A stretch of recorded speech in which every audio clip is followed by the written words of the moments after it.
তুমি কোন পার্টি করো? কোন পার্টি করো তুমি? বলছি তোমাকে ধরলো কেন পুলিশে? ক্লাব এটাতে তুমি তুমি জড়িত ছিল? তাহলে তোমাকে অ্যারেস্ট করলো কেন? আমরা তো ভিডিও কোন দিয়েছিলাম। কোথায়? ঝামেলাটা কি নিয়ে? ঝামেলাটা কি নিয়ে হয়েছিল?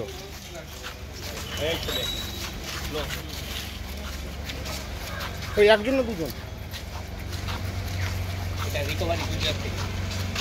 ঠিক আছে